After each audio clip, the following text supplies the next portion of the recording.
মুন্সিগঞ্জে কনকনে শীতে ৫ শতাধিক শীতার্থ অসহায় দরিদ্র পরিবারের মাঝে কম্বল পৌঁছে দিয়েছে সদর উপজেলা বিএনপি। বুধবার দুপুরে সদর উপজেলা বিএনপির উদ্যোগে উপজেলার চরাঞ্চলের বাংলা বাজারের বিভিন্ন গ্রামের অসহায় দরিদ্র শীতার্থদের মাঝে এসব কম্বল পৌঁছে দেওয়া হয়।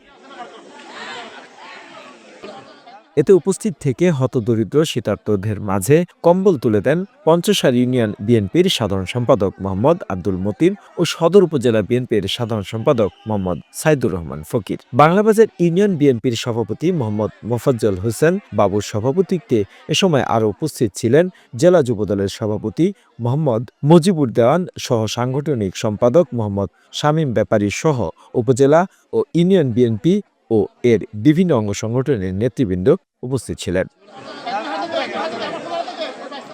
কম্বল বিতরণকালে বেগম খালেদা জিয়ার সুস্থতা কামনা ছাড়াও স্থানীয় বিএনপি সাবেক সংসদ সদস্য আলহাজ আব্দুল হাই সহ অসুস্থ সকল বিএনপি নেতাকর্মীদের সুস্থতা কামনা করে বিশেষ দোয়া করা হয়।